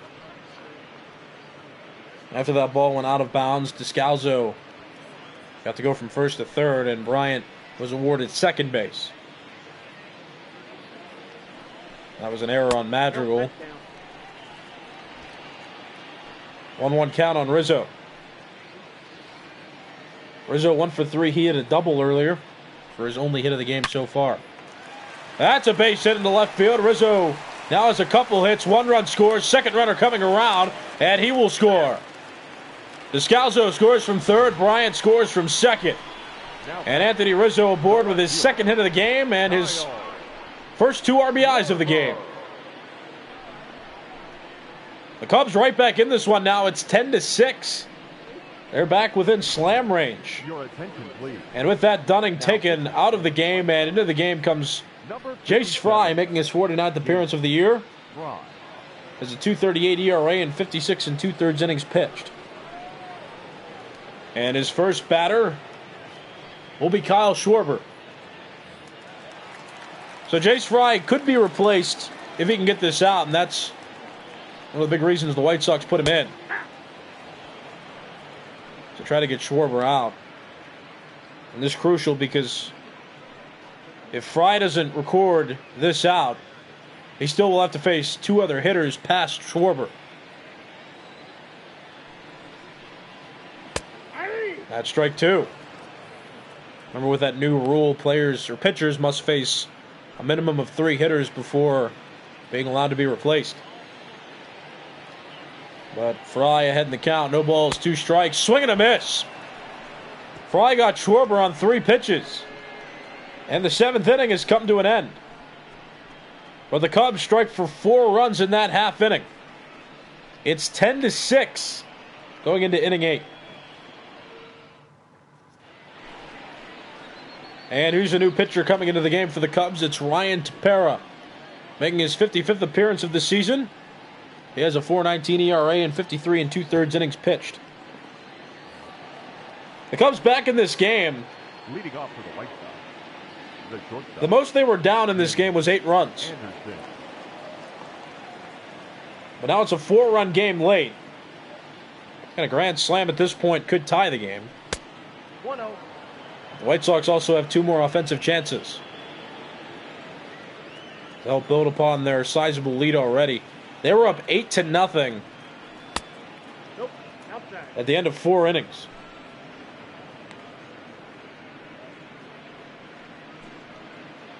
Two ball, no strike count.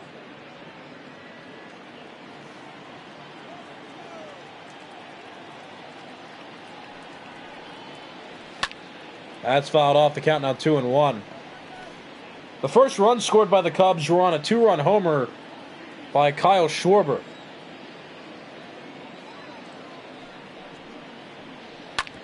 At the time, it was 8-2. The White Sox padded their lead a bit with a couple hits and another home run of their own as Tim Anderson grounds out. But the Cubs scored 4 in that bottom of the 7th inning. So with 1 out in the top of the 8th, Yohan Moncada comes up to bat. Moncada 2 for 4 in this game. And it seems that the biggest factor so far, the reason why this game is so lopsided, is because of that 4-run first inning the White Sox had, thanks to a grand slam hit by Eloy Jimenez. Kyle Ryan warming up with Rowan Wick in the Cubs bullpen. Moncada, a switch hitter, batting from the left side, and he rips one to the right side, but that goes foul. The count 1-1.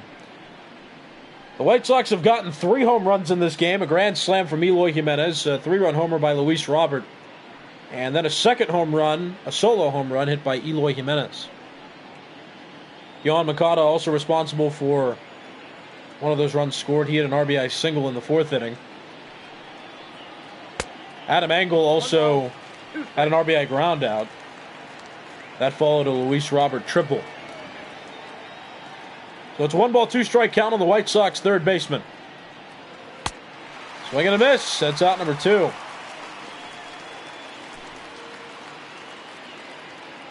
And, well, we have a problem here. Ryan Tapara calls out the trainer. He's not feeling well, it seems.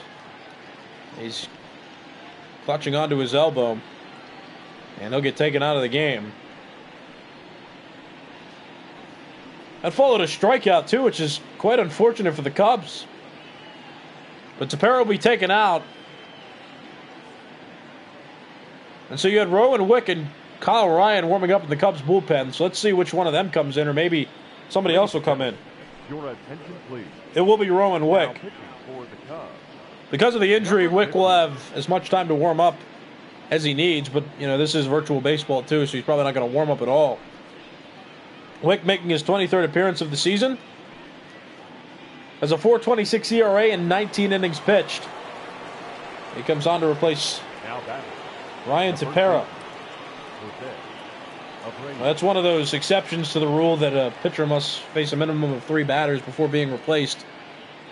Because Tapara had an immediate injury, he was allowed to get taken out of the game.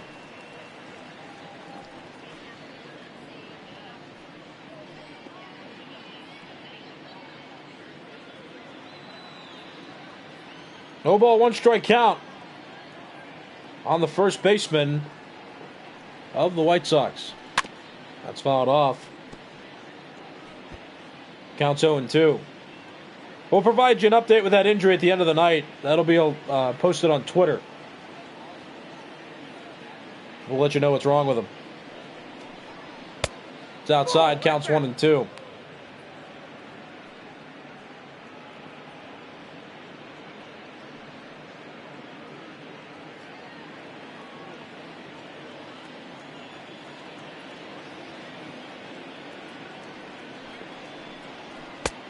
Strike 3 on the swing. That's out number 3. And that ends the top of the 8th inning. No runs on, no hits, and nobody left on for the White Sox. After 7.5 innings, it's a 10-6 White Sox lead. You're watching Major League Baseball's virtual network, brought to you by MLB The Show 20. I'm Nicholas Callis. 5, 6, 7 hitters due up in the Cubs order. Begin this half inning. David Bodie, Jason Hayward, and Ian Happ. Bodie 1 for 3 in this game. He got the first hit for the Cubs earlier on, but has gone hitless since.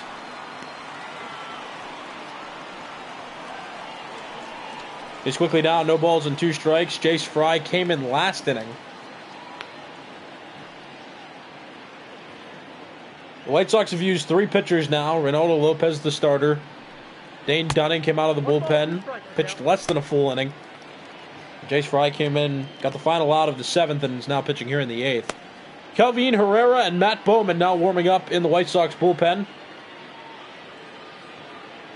A few innings ago, this game wasn't close, but since it's a 4-run game, the White Sox needing to use a bit more caution. Cubs just need a rally to potentially tie the game. 2 ball, 2 strike count. Counts 3-2. And again, after the 4th inning, the White Sox are up 8-0. The White Sox have been adding on to their score, but the Cubs later on have scored and have quickened their pace while the White Sox is slow. But the Cubs got 2 runs on a 2-run homer by Kyle Schwarber, and they just scored 4 runs on several hits in the 7th. That's foul.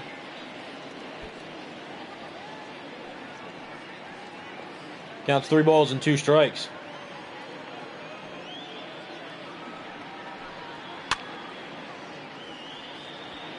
That's in the air to right. Adam Engel makes the catch. That's the first out of the bottom of the 8th inning. Now batting. The right fielder. And now coming up to the plate is Jason Hayward. Hayward.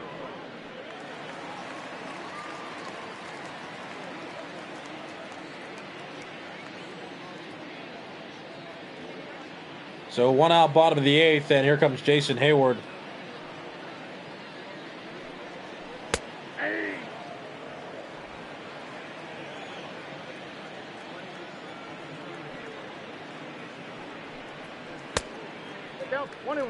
Counts 1-1 now on Hayward, the right fielder of the Cubs. Jace Fry on the mound. Pitching in his second inning out of the bullpen. Ronaldo Lopez right now in line for the win, should the White Sox hold their lead. Jose Quintana in line for the loss. And that's pending a Cubs potential comeback.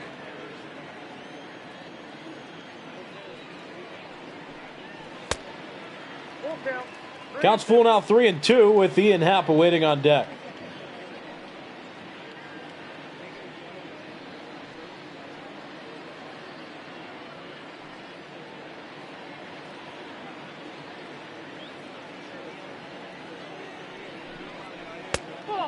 That's ball 4. So Jason Hayward walks with 1 out in the bottom of the 8th inning.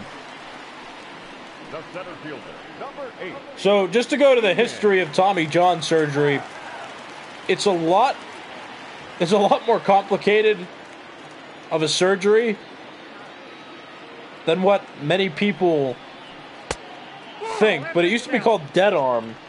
But back in the 40s, 50s, and 60s, there wasn't enough medical technology to really diagnose what was wrong with pitchers' arms. So a lot of the time they pitched through it or got the wrong type of surgery or medical treatment. But Tommy John made the surgery famous because doctors started understanding how the bones and muscles in the arm worked. And apparently it's a UCL issue in the elbow with like another type of elbow issue. It's really complicated, and reading through it right now is kind of too complicated for me to explain it to you, but it's like 3 different issues around the elbow area that either break or tighten up so hard that it needs surgery. So Tommy John's the one that made it famous. That's why they call it Tommy John surgery. And the reason why they call it Tommy John surgery is because there's so much wrong in that elbow area that to say the whole, I can't even pronounce the medical term, but that's why they call it Tommy John surgery, because it's such a complicated issue that medical terms are just too much for the average person to say, including myself.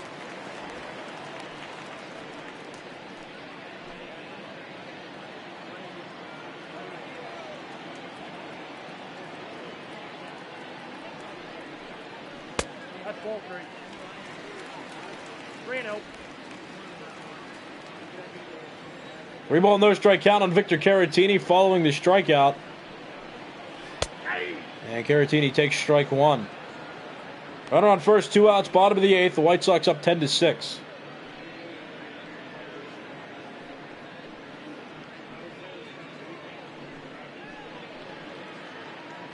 Oh, hold on, wait. I found another explanation.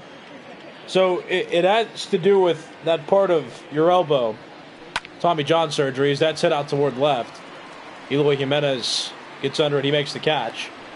Bottom of the 8th inning is over. 1 runner left on base for the Cubs. But as we transition from this inning to the next, I'll just mention that Tommy John had so many surgeries on his arm that apparently there was no UCL left to repair after a while. So the doctors had to find a way to give him some kind of artificial UCL to keep his arm intact so that it could continue to make that violent whipping motion. It's a fascinating type of surgery, I'll tell you that much. Now playing center, batting up, number 27. So a double switch was activated by the Cubs. Steven Souza Jr. is batting 9th and playing center field now. And the pitcher spot has moved to 7th in the order. That's where you see Daniel Winkler is now on the mound. 4, 5, 6 hitters due up in the White Sox order. Jasmine Grandahl, Eloy Jimenez, and Luis Robert. Pitch fouled off. The count's even 1-1. And yes, that is true. Eric Ledford, the Battle of Texas coming up. 2 AL West teams. The Astros are playing the Rangers. 2 balls, 1 strike. The count. Counts 2 balls and 1 strike.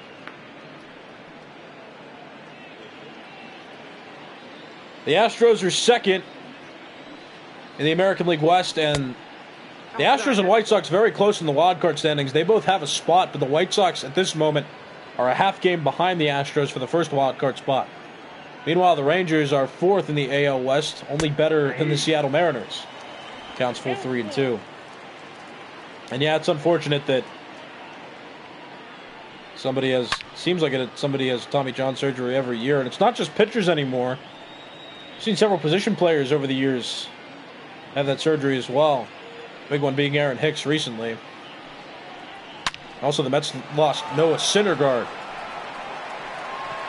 this season because of it. And, well, that ball was gone. I don't know if you saw it. 449 feet. We've seen some moonshots from both teams in this game. That one the longest of them all. It's 11-6. The White Sox still have the lead.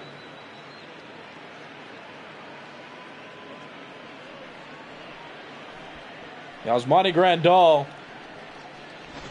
joins the home run parade. It's the 4th homer by a White Sox member in this game. Man, I mean, that went on a Sheffield. Kyle Schwarber's, like, it cleared the wall, which is impressive, but it barely cleared that right field scoreboard. Grandahl cleared it by plenty. And we'll take a look at this guy who also homered in this game. Luis Robert hit a 3-run home run back in the 3rd inning. That made it 7-0 at the time, and this game has developed since. It's 11-6 now. The White Sox lead it. Eloy Jimenez has 2 of the 4 White Sox home runs. Luis Robert with the 3rd, and Jasmine Grandahl just homered with the 4th one. 1 ball, 1 strike.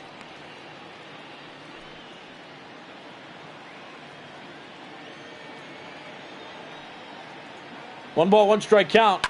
That's on the ground right side. Descalzo to Rizzo. That's out number 1. The Cubs don't have as many homers as the White Sox in this game, but they do have 1 home run. Kyle Schwarber hit a 415-foot homer earlier on. That was the first time the Cubs scored in this game.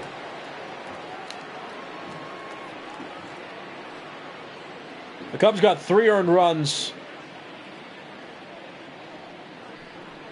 off of Ronaldo Lopez, as that's into left field for a base hit. Luis Robert has himself a single. He's got another hit in this game. But Ronaldo Lopez gave up 3 earned runs, and Dane Dunnig gave up the other 3 earned runs. All 4 of the 6 Cubs runs were scored in the 7th inning. So 1 out, top of the 9th. Luis Robert on first base. Here comes Adam Engel. And Robert a quick runner, so Winkler giving him a necessary check over there at first base. I haven't seen any 500-foot homers this season. So my answer is no. Fly ball toward right field.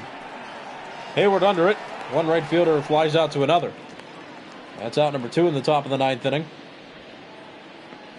And Luis Robert remains on first base. So 2 outs, top of the 9th. There's Nick Madrigal, who's 1 for 3. He singled in the 5th inning, for his only hit so far. And he takes strike 1 toward the top of the zone. Counts 0-1 on the rookie second baseman of the White Sox. This is Madrigal's first season in the majors. He made his major league debut this year. And he lines that one out towards second, caught by Descalzo. One second baseman lines out to another, and that ends the top of the 9th inning. The White Sox tack on another run, though, thanks to a Jasmine Grandahl solo home run. It's 11-6, a 5-run deficit for the Cubs, and it's their last chance to at least tie the game. And we very well might see a double switch here, so let's listen in and see what will be executed. Your attention, please. These changes for the White Sox. Now pitching and batting in the 8th spot. Number 67, Matt Bowman. Now playing second and batting 9. Number 20, Danny Mendez. So Danny Mendick comes into the game for Nick Madrigal. That's in the number 9 spot and is now playing second base. And Matt Bowman is now pitching for the White Sox, batting in the number 8 spot. So the pitcher's spot has been moved to 8th in the order. And 1 pitch, 1 out for Matt Bowman out of the bullpen. This is not a safe situation for Matt Bowman at the moment. Now batting, second baseman. Matt Bowman was acquired by the Cincinnati Reds. Or excuse me, was acquired from the Cincinnati Reds a couple weeks ago. Helps bolster the White Sox bullpen a bit. He's not one of the elite relief arms in baseball, but the White Sox showed interest in him, and here he is pitching now. Daniel Descalzo up to the plate. Want a no count on him. That was Steven Souza Jr. popping out, by the way. He was the first out of the bottom of the 9th. That was also his first at bat. He came in as a part of a double switch that took place last inning by the Cubs. So each team has executed 1 double switch in this game. A couple righties warming up. Kelvin Herrera on the left, Jimmy Cordero on the right. It's a hitter's count on Descalzo. 2-ball, no-strike pitch. Just a bit inside, counts 3-0. Chris Bryant will bat next. He's in the on-deck circle there, or more like out of it, but he's the one scheduled to bat next. That's ball 4. So 1-out walk issued to Daniel Descalzo. Cubs have a base runner Now batting. as the meat of their order comes up to the plate. Chris Bryant to bat. Bryant has tripled and singled in this game. Also scored a couple times.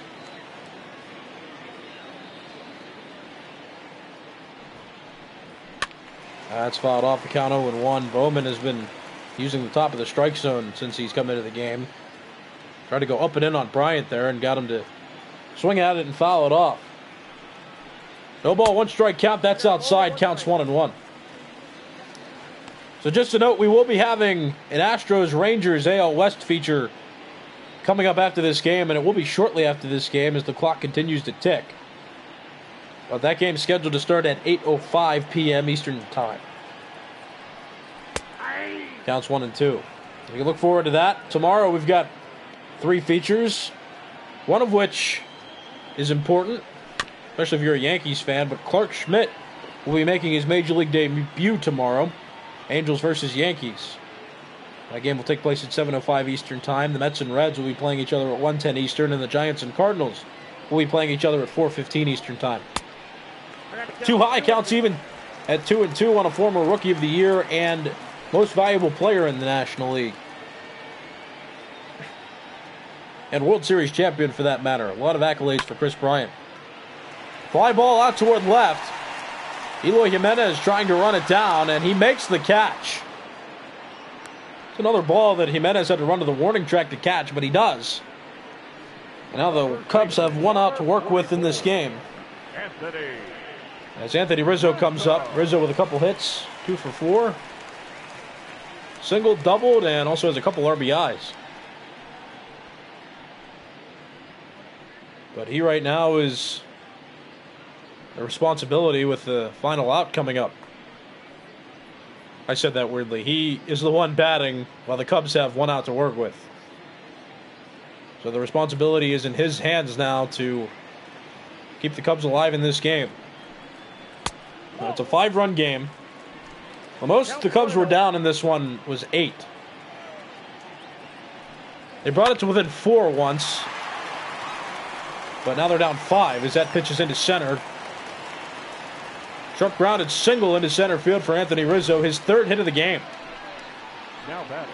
So Descalzo now on second, Rizzo on first. Still 2 outs in the bottom of the 9th. And with that, the cleanup hitter will come to the plate, Kyle Schwarber.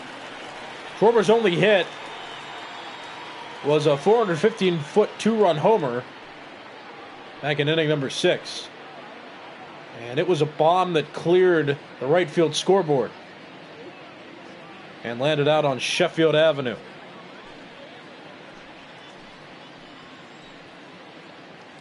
Now Schwarber, the one batting with the Cubs' final out. 0-1. Matt Bowman came in to pitch the 9th inning. Got 2 outs, but also let up 2 base runners, 1 on a walk and 1 on a single. 0-1 to Schwarber is swung on and missed. And now the Cubs with 1 strike to work with in this one.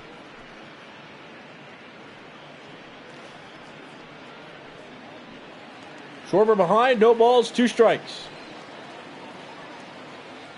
0-2 pitch. And he went after that pitch. I was inside and jammed him, but he found a way to get his bat on the ball. That's a foul ball. Still an 0-2 count on Schwarber with 2 outs. Bottom of the 9th, a 5-run game. Got him to chase. Grandahl will have to complete the strikeout since the pitch hit the ground, and he does. Go to Abreu. Schwarber out at first. And this game's over. The White Sox win game 1 of this 2-game set between their Chicago counterparts, the Cubs.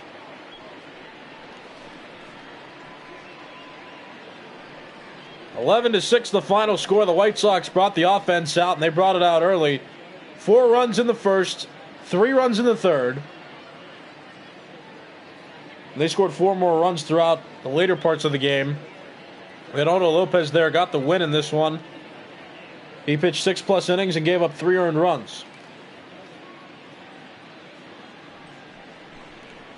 So no save issued there. Matt Bowman was the one that closed it out, though, got the final 3 outs of the game. Ronaldo Lopez got the win, and Jose Quintana, a former White Sox, ended up getting the loss. Quick scoring recap for you. The White Sox scored first after Eloy Jimenez hit a grand slam home run in inning number 1. The second inning went scoreless for both teams, but then the White Sox tacked on some more runs with a 3-run homer hit by Luis Robert. That made it 7-0. In the top of the 4th inning, Yohan Moncada hit an RBI single. 3 hours and 57 minutes. That made it 8-0. The Cubs struck first in the bottom of the 6th inning. They got 2 runs on a Kyle Schwarber 2-run home run. And then the White Sox got those 2 runs back after a home run hit by Eloy Jimenez and an RBI groundout from Adam Engel. Then the Cubs started clawing back. They got 4 runs in the bottom of the 7th inning, thanks to a few hits and other runners reaching base. That was the final time they scored. The White Sox padded their lead by a run with a solo home run by Jasmine Grandahl in the top of the 9th inning, and this one finished out a 5-run game, 11-6 the final. The White Sox got 15 hits as compared to the Cubs' 10. The Cubs their offense started slowly against Ronaldo Lopez, and they couldn't chase him until the 7th inning when they got those 4 runs. And then the bullpen locked down the game for the White Sox, while their offense continued to score. Although the Cubs were making a comeback toward the middle there, that didn't stop the White Sox from adding on more runs and having their bullpen close out this game. Again, game 1 of the series, game 1 of this 2-game set, goes to the White Sox. Game 2 tomorrow. And then each of these teams will be playing 2 division opponents coming up in 4-game series this upcoming weekend. The Twins will play the White Sox from Thursday to Sunday, and then the Cubs and the Cardinals will play each other in a 4-game series coming up over the weekend from Thursday to Sunday, just like the White Sox Twins series. But this has been a presentation of Major League Baseball's virtual network. This game and all of our games are brought to you by MLB The Show 20. My name's Nicholas Callis. Don't forget, coming up next, the Astros and the Rangers will be playing each other in an AL West game. That game's scheduled to start around 8:05 p.m., so you can look forward to that. This game, that game, and the game before this one, all a part of 3 guaranteed games. Every day here on Major League Baseball's virtual network, you'll get 3 guaranteed games every day in an effort to make sure that every Major League Baseball team is featured at least once per week. So take a look at our schedule on Twitter and on YouTube to see when your favorite team or teams are playing. And even if you don't like any of the teams, you can still enjoy baseball by watching one of our 3 featured games that takes place every day. But again, my name's Nicholas Callis. This game has come to a conclusion. The final score, the Chicago White Sox 11 and the Chicago Cubs 6.